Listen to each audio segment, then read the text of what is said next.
Twongeye kubaha ikaze abanywanyi bacu bakunze bahere muri kwikira mu mpanda zina z'isi kaze mu makuru hatwe babwira amakuru hariko aravuga ku isi muri kano kanya muri amakuru yacu turabwira amakuru intambara iri kuroza igihugu cy'Urusiya n'igihugu cya Ukraine ko zifashe muri kano kanya ndetse muri amakuru turabwira amakuru y'ibishamyano hagati y'igihugu cya Amerika n'igihugu cy'Ubushinwa ndetse muri amakuru turabwira iby'imenyerezo y'igisirikare cya Taiwan naco cyatanguje ndetse muri amakuru kandi turabwira n'amakuru avuga ku indi migabane ndetse n'avuga ku mugabane wa Afrika kaze ni muri aya makuru. Twongeye kubaha ikaze rero abanywanyi bacu bakunze bahire tubiza kugira sabone cyangwa subscribe bakoresha ururimi rw'icyongereza kugira ngo ntimuze muracikwa n'amakuru n'ibiganiro abica kuri channel yacu kandi byizewe neza kaze amakuru yacu rero nkuko tubabwiye mu ntangamarara tugiye kuyahera ku ntambara iri kwirahuza igihugu cya Ukraine n'igihugu cy'Urusiya. Intambara rero ikaba higeze mu kwezi kugira gatandatu itanguye mu cyo Urusiya bwatanguje ku butaka bwa Ukraine bwise special operation kuko ari ugukingira umutekano w'igihugu cy'Urusiya rugeramiwe n'ibigwanisho byariko birava mu burengerazuba bw'Uburayi biza mu gihugu cya Ukraine ndetse no gushaka kwinjira ku gihugu cya Ukraine mu muryango wa NATO. Ibiro bikaba ari byo byashangashije igihugu cy'Urusiya maze igihugu cy'Urusiya gitangura iyi special operation aho abandi bayise invasion canke gushaka kunyaga bw'igitugu igihugu cya Ukraine bikozwe n'Uburusiya bwa Vladimir Putin. Tubandanya rero nano makuru yacu tugiye kubabwira ivyabaye muri kariya karere k'uburengerazuba bw'Uburayi. Ibitero byabandanije muri Ukraine nkuko bisanzwe ibitero byo no munsi rero bikaba hanini igitero gikomeye cyane gose cyakozwe n'igisirikare cy'Urusiya ari igitero cyasambuye idepo nini cyane gose yarimwe ibigwanisho byaruka kuva mu gihugu cya Amerika ndetse ibiro bikaba byemejwe n'abategetsi ba Ukraine ko ino depo y'ibigwanisho yasambuwe nkuko byamyishwe n'umuvugizi w'igisirikare n'umuvugizi w'ubushikiranganje bwo kwivuna amaso Urusiya Igor aho yamenyesheje ko igisirikare cy'Urusiya gikoresheje amamisiri hanyaruka cyane gose yatewe n'indege za gisirikare yasambuye idepo y'ibigwanisho byarimo amamisire ndetse n'andi mamodoka ya gisirikare yo mu bwoko bwa M77 Wizard byavuye mu gihugu cya Amerika. Iyi rero idepo ikaba yari hagati na hagati mu gihugu cya Ukraine mu karere kitwa Oman akaba rero iyi depo yari iri muri city to Oman akaba rero iyi depo yasambuwe n'igisirikare cy'Urusiya aho muri kano karere nyuma y'ibi bitero byakozwe n'indege za gisirikare z'Urusiya habonetse umuriro mwinshi cyane gose waturiye nyene iyo depo n'ibigwanisho nyene bigahita byadukana umuriro mwinshi cyane gose muri kino gice cyo muri kano karere ka Oman aho rero abategetsi b'Urusiya ba Ukraine bamenyesha ko atari ino depo nyene yahira tokombera ngo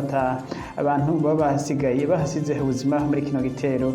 cabereye muri kano karere ka Oman aho rero igisirikare cy'Urusiya kivuga ko ngo n'ubu kiriko kiratagetinga ayandi madepo yose ari mu bigwanisho byavuye muri Amerika. Turabandanya hano makuru yacu tukivuga nyene kandi ivyo ntambara ya Ukraine n'Uburusiya n'ubundi kandi ibitero by'ibindi biri turetse byasambuye ino depo y'ibigwanisho ibindi bitero byabereye mu karere ka Zaporozhye hasanzwe hari ca kigo bamaze iminsi basiganira ko ca nuclear power plant ca Ukraine hariko gisanzwe kenzurwa n'Uburusiya rero aho ndetse n'imiryango mpuzamakungu yose y'abanasiyo zine ndetse n'abandi bose bavuga ko kino kigo gikwiye gukingirwa by'akarorero kugira ngo ntikigire icyo conona cyane ko kino kigo kirimo umara bwicane gose hebwanike bivuga ko hamwe hebuno umara bwo sambuka habwo kwankiriza ibihugu byose bya Buraya atagihugu ca Buraya cyo sigara kidashikiriwe n'ibyago bya ino nucleaire iri muri kino kigo ca nuclear power plant cyo muri kano karere ka Zaporozhye. Aha rero hariko harabera imigwano hafi yaho rero aho imigwano y'inkozi zisanzwe igisirikare cy'Urusiya ndetse n'igisirikare cya Ukraine yakomeje muri kano karere rero bikaboneka ko igisirikare cya Ukraine gishaka kwigizayo abasirikare b'Urusiya bacunze muri kano karere ariko bikaboneka ko n'ubundi bisa n'ibikigoranye cyane gose ko igisirikare cy'Urusiya cashize inguvu nyinshi muri kano karere. Turabandanya nano makuru nyene yo muri kano karere kwa Ukraine. Igisirikare kandi cya Ukraine ngo cyo giko kiragerageza kandi kwisuganya ngo kugira ngo congere gutera mu karere ka Kherson ngo twabwiye ko kano karere ka Kherson n'akarere gakomeye cyane gose ku Rusiya buri ko burakoresha kugira ngo butere ibindi bisagara rero bisagara biboneka ko bigeramiye cyane gose gutegwa n'ibitero bivuye muri kano karere ka Kisone n'igisagara ca Kharkiv ndetse n'igisagara ca Odessa nk'uko twabwiye biri hakurya ya kano karere rero ngo igisirikare ca Perezida Zelensky kirimo kiragira uko gishoboye kose kugira ngo cisuganye ngo kirabe ko co kwingizayo abantu bagwanye ngo rero niyo target ubu ikurikira niyo mission nkuru cyane gose abasirikare ba Ukraine bafise kugira ngo barabe ko kwigizayo abasirikare bari muri kano karere ka Kisone. Tubibutse ko rero kano karere ka Kisone ariko karere gatandukanya ibintu kino gisagara ca Donbas region muri rusange ndetse na kano karere na kino gisagara ca Kharkiv ndetse no hakurya yaho muri Odessa. Kano karere kakaba arakingiza cyane gose igisirikare ca Ukraine hamwe cyo gafata kandi cyo bagikingiye umutekano wa bino bisagara bikurikira, ariko rero kitarafata kano karere umutekano wa bino bisagara bikurikira uracagiramiwe kuko ingabo z'Urusiya zishobora kugumana zikoresha kano karere mu gutera bino bindi bisagara. Turabandanya n'ano makuru. Tukiri muri ntambara rero igihugu ca Ukraine rero nkuko twabwiye ko igisirikare ca Urusiya casambuye depo nini cyane gose bigwanisho zavuye muri Amerika, ariko Amerika rero nubwo rero Amerika rero imaze gutangaza muri kano kanya gaheze ko igiye gutanga undi muri yaridi w'amadolari y'abanyamerika, akaba ari amahera menshi cyane gose ugeranije nuko ibigwanisho bigugwa ibi amahera rero akazogura ibigwanisho by'ubwoko bitandukanye. Rero ibigwanisho bigiye kongera kuja muri Ukraine mu minsi ya vuba, rero ibi bikaba aya mahera yose muri yaridi w'amadolari y'abanyamerika agenewe ibigwanisho gusa. Iboneka rero ko Amerika yitayeho ingwano cyane gose bikomeye cyane gose ndetse kurusha izindi ngwano. Aya mahera rero muri yaridi w'amadolari nkuko byashizwe habona hano urubuga rw'igisirikare ca Amerika, ibiro vya Pentagon hamisha ko ano mahera azogura ibigwanisho ibimisire byo mu bwoko bwa HIMARS rocket launcher ndetse akagura n'ibigwanisho bito bito ibihumbi amajana 750 ndetse aya mahera kandi akazogura n'ibigwanisho by'amaburende asanzwe hari amaburende asanzwe agera ku 2000 ndetse akazogura amafaranga na misire zo mu bwoko bwa Javelin zishika kuri misire 1000 ndetse akazogura aya mafaranga kandi n'amamodokari yandi y'amaburende yo gutwara abagwayi nk'abakomerekeye ku rugamba ashika ku 50. Si byo gusa aya mahera kandi hazogurwamo n'amasysteme missile n'amanti missile system nayo nyene atari make cyane gose ndetse n'ibindi bigwanisho n'amasasi menshi cyane gose azova muri aya mafaranga. Mwumva ko aya mafaranga ni menshi cyane gose muri yaridi w'amadolari y'abanyamerika. Tubutse ko Amerika imaze gushora muri no ngwano nkuko bahinga n'abashakashatsi babigiye bakurikiranira hafi ejo ntambara. Amerika yobaye imaze gushora miliyari zishika 9 n'igice z'amadolari y'abanyamerika muri ntambara iri kwirahuza igihugu ca Ukraine n'igihugu cy'Urusiya. Akaba ari amahera menshi cyane gose yageranije n'amahera ari ibihugu biri mu nzira y'amajambere ku isi bikoresha. Amahera avuga ko yoba hari GDP canke umutahe ngedegwa ko mu bihugu bishika 50 mu bihugu bikiri mu nzira y'amajambere. Mwumva ko ari amahera menshi cyane gose ateye ubwoba amaze igihugu ca Amerika kimaze gutanga ku ntambara ya Ukraine. Ariko rero biboneka ko Amerika programa yayo canke imitware yabo ko n'ubundi ngo intambara kuri bo irabiziza cyane gose na cyane ko aya mafaranga n'ubundi yinjira mu masosiyete y'abanyamerika asanzwe akora ibigwanisho. Rero amasosiyete y'abanyamerika ubu akora ibigwanisho amaze kunka cyane gose ku rugero runini cyane gose kuva aho intambara ya Ukraine n'Uburusiya itanguriye. Nta wuzire ko aya mafaranga yose byo kuri atanga mu gihugu ca Ukraine ko ari ingabire ibisanzwe uko nyene canke ari igihugu ca Ukraine kizoyariha inyuma yuko kizova mu ntambara. Nta wuzi ko bigenda kuko byinshi cyane gose biri clarified canke nibiranyegeje cyane gose kubiri kubera muri Ukraine cyane ko hari ibyinshi cyane gose Amerika idashira habona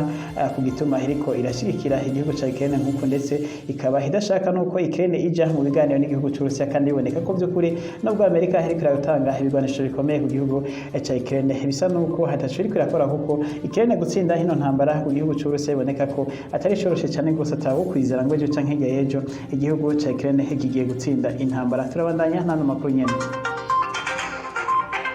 Tukivuga nyene rero amakuru y'ibigwanisho Amerika n'ubundi hizira igihugu ca Ukraine ngo bigwanisho rero nubwo Amerika ibitanga kuko nyene igihugu ca Ukraine ngo ntabwo bino bigwanisho byose bishikira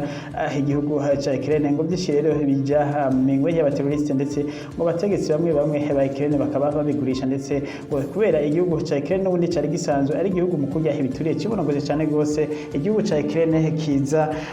ubugira kabiri canke ubwa nyuma mu gihugu nico kiri inyuma gikurikirwa nk'igihugu kimwe mu burengerazuba mu Burayi kuba kijya ibiture cyane gose ngo nuvuga ko bino bigwanisho bitangwa na bino bihugu byo Burayi ndetse na Amerika ngo ibice 30% byonyene ngo nivyo bishikira igisirikare ca Ukraine no kuvuga ibindi bice 70% by'ibigwanisho byose biranyuruzwa bikagurishwa ndetse ngo biriko biragurishwa mu bihugu bya Aziya ibindi navyo bikaba ngo bigurishwa mu Burusiya n'ubundi Urusiya nabwo rero bukaba ngo buronka kuri bino bigwanisho n'ubundi biva muri Amerika urumva rero ko intambara kugira Ukraine itsinde bigoye cyane gose ngo rero Amerika ngo yoba ndetse ngo yarongetse y'umu agent wawo wo mu gisirikare mu general mu gisirikare ca Amerika ngo yoba ari we yakira bino bigwanisho muri Ukraine kugira ngo barabe nibura ko bokongereza igitigiri cy'ibigwanisho abanya Ukraine baronka aho rero ngo byitezwe ko nibura bagiye gutangura kuza baronka nibura ibice 70% z'ibigwanisho bironka muri Ukraine ariko ngo ntibashobora n'ubundi kuba bashobora kuronka ibijana kwijana by'ibigwanisho bironka muri Ukraine kuko bimwe bigwa mu bimwe y'abasuma bakabica babigurisha n'ibindi bihugu bisanzwe bikeneye bino bigwanisho biva muri Amerika biriho kandi bikaba hari navyo vyagiye biba mu gihugu ca Iraq aho Amerika yatera igihugu ca Iraq ibigwanisho byinshi cyane gose Amerika iri yarongetse mu gihugu ca Iraq nyuma gatoya bino bigwanisho byasanganywe umuhari w'iterabwoba Islamic State ari wo uri kurabigendesha nk'amaburende menshi cyane gose Amerika yari yajanye muri Iraq mu nyuma y'uko Amerika iva muri Iraq amaburende n'ibigwanisho byinshi biko n'amahamisi ya Javelin yabonetse afiswe n'igisirikare n'abateroriste ba Islamic State ndetse n'abandi ba jihadiste basanzwe muri Palestine bafise bino bigwanisho kandi nyene vyavuye muri Amerika urumva rero Amerika ikaba itarashobora gutora neza uburyo bwo kurungika ibigwanisho ibirungi kugira ngo ntibigwe mu minwe y'abateroriste cyane ko haba hakora amafaranga menshi cyane gose kugira ngo bano bateroriste baronke bino bigwanisho n'ibiro bivuga ko bigwanisho biri kurungikwa muri Ukraine bimwe biko birigira mu migwi y'abateroriste ndetse n'abandi abantu bose bagira iterabwoba ku isi ko bo bari kwaronka ko bino bigwanisho cyane ko mwumvise ko ibice 30% byonyene ari byo shikira igisirikare ca Ukraine turabandanya ano makuru yacu tugira nyene rero muri Amerika ngo Amerika yoba igiye gufatwa n'ibyago vy'inzara ngo hamwe atacokorwa ibiharuro vyerekana ko Amerika nayo nyene yoba iri ku rutonde rwo kongera kubura ibifungurwa bimwe mu mabutike canke mu magaze yo muri Amerika turutse ko igihe intambara ya Ukraine yatangura Amerika yabuze imfungurwa z'abana ivyo bita baby formula imfungurwa z'abana zose zaramaze nk'amezi abiri mu store canke mu butike ya Amerika zitaboneka rero n'ubuho bahagiye gusubira kuba ikindi kiza cy'inzara muri Amerika ngo ifungwa bimwe byo bigiye kubura murumva rero ko niba Amerika ifokasinze ku ntambara gusa iyo muri Ukraine ikibagira abanyagihugu bayo ntitubizi abanyagihugu ba Amerika ico bivuga ko ariko rero ivyegeranyo vya vyerekana ko Amerika nayo nyene ishobora gusubira kwibasigwa n'ikibazo c'inzara ku bifungwa bimwe ko bishobora kubura mu gihugu ca Amerika turabandanya n'amakuru yacu tuve muri Amerika rero tugaruke ngaha mu Bushinwa igihugu c'Ubushinwa kirabandanya imyimenyerezo ya gisirikare icakiko kirakora yazingiye igihugu ca Taiwan aho rero imyimenyerezo ya gisirikare iza kurangira uno munsi rero imyimenyerezo ya gisirikare igihugu ca Taiwan naco cahishuye gukora naco nyene imyimenyerezo ya gisirikare isa niyo Ubushinwa bwakoze imyimenyerezo ya gisirikare igihugu ca Taiwan nayo iza yatanguye ndetse haboneka rero ko igihugu ca Taiwan gishaka kwerekana kwereka ko igihugu c'Ubushinwa ko naco nyene gikomeye gishobora gukora imyimenyerezo nk'iyo igihugu c'Ubushinwa cakoze iraboneka rero ko kano karere umutekano ari muke cyane gose muri kino gihe ndetse igihugu c'Ubushinwa n'ubukaba binoganugana ko cyo gifise imigambi yo gutera burundu igihugu ca Taiwan kigafata igihugu ca Taiwan aho rero biboneka ko Ubushinwa bwarakaje cyane bwashabuje cyane gose n'ivyo Amerika yakoze kuba yaremeye ko umukuru w'inama nshingamateka Nancy Pelosi yagendera muri kino gihugu rero aho yasuzuguye igihugu c'Ubushinwa kikaba cafashe ingingo zikomeye cyane gose ndetse abategetsi b'Amerika bavuga ko ingingo Ubushinwa bwafashe ko zishobora gutera umutekano muke ku isi rero ibi bikaba byo vyatumye CIA yahawe intumbero ya mbere guhangana n'igihugu c'Ubushinwa. CIA rero ni Central Intelligence Agency ya Amerika canke umugwi warujejwe gutohoza ibikorwa by'iterabwoba no kugwanya no gukumira iterabwoba ku butaka bwa Amerika no gutohoza ndetse abantu bose nk'abateroriste bagomba kugira iterabwoba kuri Amerika. Ubu rero uwo mugwi wahawe canke iyi agency b'abasupayi b'Abanyamerika bahawe akazi ko kugenzura ibikorwa byose Ubushinwa gukora ndetse yaba hanze y'Ubushinwa ndetse no mu Bushinwa ubwabo rero focus ya mbere canke akazi ka mbere uno munsi bahawe no gukurikirana ibikorwa by'Ubushinwa. Ubwa mbere ka ino CIA yari yakrewe ifokasinze ku gukurikirana ibikorwa bya Soviet Union, ndetse inyuma yahabwa akazi ko gukurikirana ibikorwa byose Uburusiya bwakora. Ariko rero ngo Uburusiya ntibukire iterabwoba cyane rwose mu gihugu cya Amerika, ahubwo rero ngo igihugu giterabwoba cyane rwose igihugu cya Amerika n'igihugu cy'Ubushinwa. Rero mu nama yahuje abana bategetsi ba CIA bahawe akazi ka mbere na mbere uko gukurikirana ibikorwa byose by'Ubushinwa, yaba ibyo mu mahinguro ndetse n'iby'ukuntu Ubushinwa buri kuburiba amakuru mu mahinguro y'amahinguro y'imiti ndetse n'amahinguro akora ibigwanisho nk'inkoho n'ibindi byuma byose bikora nk'amamashini. Rero ubu rero CIA ndetse ikaba yakreye n'amabiro bashasha yo guhangana n'igihugu cy'Ubushinwa, ndetse akaba ngo atanguye CIA ikaba itanguye guha akazi abo bose bavuga Igishinwa bakwije bisabwa n'amategeko. CIA kandi ikindi yakoze ngo yoba yagabanije ibikorwa rero byo gukurikirana iterabwoba yaba iribera hanze y'igihugu cya Amerika ndetse n'iriba mu gihugu cya Amerika. Ngo ariko rero amafaranga menshi cyane gose yo muri CIA akaba agiye gukoreshwa mu guhangana n'Ubushinwa, kuko ngo inama yakozwe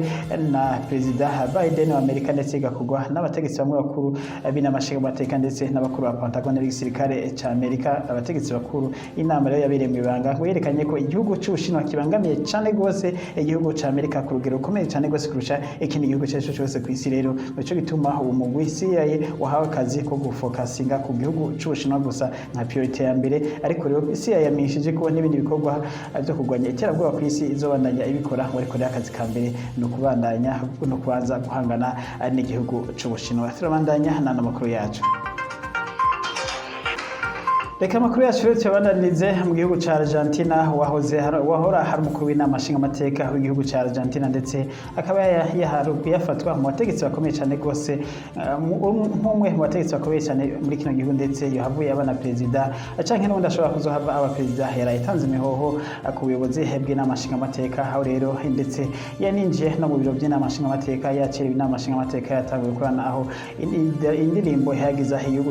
igihugu cya Argentina ariko iravuga imbere yuko yinjira agahita atanga imihoho. Yamenyesheje ko ngo umuntu amenya igihe yinjira mu kazi, ariko ntamenya igihe agasohokeramo. Rero igihe ciwe cyari kirangiye cyo kuba umukuru w'inama nshingamateka ya Argentina. Ariko rero ngo kandi ngo ntabwo bisigura ko ubuzima bwe bwa politike haburangirije kuba umukuru w'inama nshingamateka, ngo azobandanya ubuzima bwe bwa politike bw'inyuma yo kuba umukuru w'inama nshingamateka. Uri akaba yatanze imihoho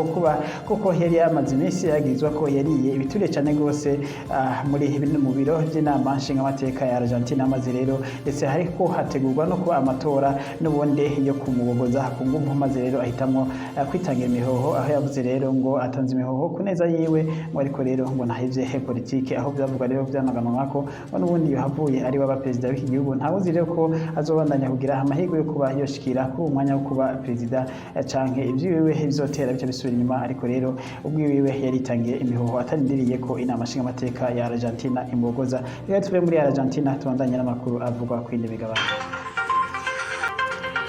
Amakuru yacu yakurikira, reka hatuze ku mugabane wa Afrika, naho rero turabe amakuru havugwa ku mugabane wa Afrika. Rero amakuru yacu reka tuyahere mu gihugu cya Afrika y'Epfo canke South Africa. Mu gihugu cya South Africa rero hari amaze imisi haba imyerekano ikomeye cyane gose, ndetse imyerekano ikaba isa nuko yahumuye. Imyerekano ikaba yaravuye ku bantu bimba inzahabu canke bimba ubutare bafashe umudamu ku nguvu, maze rero abantu bo muri kano gace bahita bagira imyerekano ikomeye cyane gose, ndetse imyerekano ikaba yarapfuyemo abantu. Iyi myerekano ikaba yarikomeye, yabayemo uguturira amazu ndetse no guturira imiduga n'amapine mu mabarabara. Aho rero perezida yahavuye ahamagarira abantu kuhagarika ino myerekano, ndetse n'igipolisi kigafasha, maze iyi myerekano ibona guhuma. Tugireho muri kino gihugu cya Afrika y'Epfo, urugendo sekreteri wa Amerika Blinken yagize rero ku mugabane wa Afrika yaruhereye muri kino gihugu cya South Africa, aho rero kuva kuwa Mungu ndetse no kuri wa mbere uheze yari muri kino gihugu cya South Africa, aho rero yaraganiriye na mugenzi we wa South Africa iby'imigendere n'igihugu cya South Africa n'igihugu cya Amerika. Biboneka rero ko uyu umutegetsi akomeye cyane gose w'igihugu cya Amerika hazaniye ubundi butumwa abanyafrika bo kugira agasopo no kubandanya bakorana urudandazwa n'igihugu cya Amerika, nk'uko byamenyesheje na sekreteri nyene haserukiye Amerika canke ambasaderi aserukira Amerika hamwe n'amampuzamakungu ya ONU, aho yagabishije abanyafrika. N'ubu rero Secretary of State Blinken boneka ko hari bwo butumwa azanye ku mugabane wa Afrika, aho rero Amerika iriko iragabisha kugabisha abategetsi bose ba Afrika ko gukorana n'Uburusiya ndetse guhanahana ibidandazwa n'Uburusiya na cyane cyane ko Uburusiya bwashije kubihano ko ari kuvyora amasezerano ari kuvyora ndetse amategeko ya Amerika ndetse n'amategeko y'u Burayi kubw'ibihano bashiriyeho igihugu cy'Uburusiya. Ibiro akaba ari byo baje aje cyane cyane kwihaniza abategetsi ba Afrika ko boreka kugirana urudandazwa n'igihugu cy'Uburusiya. N'igihe ni nyuma gatoya cyane gose yaho umushikiranganje w'imigenderanire n'andi makungu w'Uburusiya Sergei Lavrov yaravuye muri bino bihugu nyene vya Afrika aho yaraje kuvugana na bino bihugu n'abategetsi ba bino bihugu vya Afrika gukomeza imigenderanire n'ubucuti n'igihugu cy'Uburusiya. Rero bikaboneka rero ko uyu Blinken mugenzi we wa Amerika aje kunyomoza ivyo aho rero iyo baje kwiyamiriza ivyo bashitseko ivyo bapfunditse n'abategetsi ba Afrika n'ubu Sergei Lavrov. Uyu rero Secretary Blinken akaba yageze uno munsi yashitse mu gihugu ca Republika Iharanira Demokarasi ya Kongo aho nyene yakiriwe nawe na mugenzi we w'igihugu ca Kongo naho nyene ubutumwa ni bumwe no kwiyaniza abanyafrika gukorana urudandazwa n'igihugu cy'Uburusiya. Aho rero biboneka ko Amerika yabazwe cyane gose no kubona imigenderanire ikiri myiza hagati y'igihugu cy'Uburusiya n'ibihugu vya Afrika. Ibihugu vya Afrika byarahiye birarengwa ko bitazo kwemera kuja ku gitutu cy'umwari wese aba Amerika ndetse n'abandi bose ko ibihugu vya Afrika biboneka ko n'uwo bigishikiye igihugu cy'Uburusiya nubwo bimwe bidashaka kubyerekana ku mugaragaro, ariko biboneka ko uyu Blinken aje kugabisha ibihugu vya Afrika ko bishobora gufata ibihano ndetse bikimwa n'imfashanyo ziva muri Amerika mu gihe batohagarika kugirana imigenderanire n'igihugu cy'Uburusiya. Turabandanya n'ano makuru yacu. Amakuru yacu ku mugabane wa Afrika reka tuyarangiriza mu gihugu ca Kenya. Mu gihugu ca Kenya rero uno munsi itariki 8 z'ukwezi nako itariki 9 z'ukwezi k'umunani heza niho baramutse bagira amatora. Rero uyu mwanya cyo turavuga amakuru amatora mu gihugu ca Kenya haza yarangiye nka hose ndetse bakaba batanguye guharura rero ivyo igeranyo biva mu matora mu majwi amaze guharurwa. Havyerekana ko abakandida babiri hari baza imbere cyane gose uwitwa William Samuel Ruto cegera cy'umukuru wa Kenya ndetse no witwa Raila Odinga aho baza hafi na hafi amajwi akurikirana, ariko rero amajwi akaba atarayukuri hatawe hagarara ko bashobore kumenya ibyavuye mu matora ya Kenya kuko uyu mwaka rero kuko mu matora yaheze sentare yasubishijemo rero amatora yo yumva zotangazwa n'umugwi nyene bitegura amatora IBC umaze kuronka inkaratasi izo bita AB na 2B form zavuye ku biro byose by'amatora amaze gushika ku biro bikuru rero byazo hazova mu ntara aho ibyo bitezwe ku munsi w'ejo ari hayama karatasi canke impapuro zoba ziko amajwi ntarengwa yavuye mu karere kose zoshikira umugwi ujeje amatora maze akaba ariho ubona gutangaza amatora. Ariko rero ibiko yatangazwa biva ku matora nkuko bamenyesha makuru bemerewe kubitangaza direct biboneka rero ko amajwi hagati y'ababiri ari hafi na hafi abiboneka ko hamwe usanga Raila Odinga aza imbere ahandi naho ugasanga William Samuel Ruto aza imbere. Rero biboneka abandi babiri rero witwa Jakaya no witwa Maura bo bari nyuma cyane gose n'amajwi ndetse usanga hari inkarimwe kujana canke ibice bibiri kwijana aho bo atamahigwe n'amatora bafise. Ababiri rero Raila Odinga na William Samuel Ruto nibo wari wese umwe ashobora gutahukana intsinzi y'amatora. Ariko rero amatora y'abashinga amateka biboneka mu turere tumwe nyene William Ruto yasanzwe afise abanywanyi benshi ko ariho yatsinze cyane gose amajwi y'abashinga amateka ndetse n'amajwi y'abaguverineri akaba amaze gutsinda atari make. Nawe Raila Odinga nawe nyene ku ruhande rwiwe ahasanzwe afise amajwi menshi cyane gose nabiboneka ko amajwi y'abashinga amateka yatsinze cyane gose. Umva rero byose n'abashinga amateka bisa nuko bagenda babanganya bivanye n'umwe wese akarere uko yarafisemo influence mu karere kanaka. Rero biboneka rero n'ubu hije guharura amajwi birabandanya ku bihedo by'amatora. Ico bibonekeje nuko hamwe batanguye batevye ahandi naho rero amatora akaba yagenda bukebuke cyane gose kubera imashini abantu basaza zitahita zibaha umwidondoro hakiri kare. Abantu bakiri bato byoroha cyane gose ko imashini zibaha umwidondoro hakiri kare, ariko rero abasaza byagiye bigorana. Ariko no kubyagoranye abantu bakiri batora aho bivuga ko abantu nibura bitavye amatora bose mu bice bimwe afatiye ku nivo y'igihugu mu bice 75% nibo bitabiriye amatora nkuko bari biteze ko ibara nk'ibice 85%, ariko rero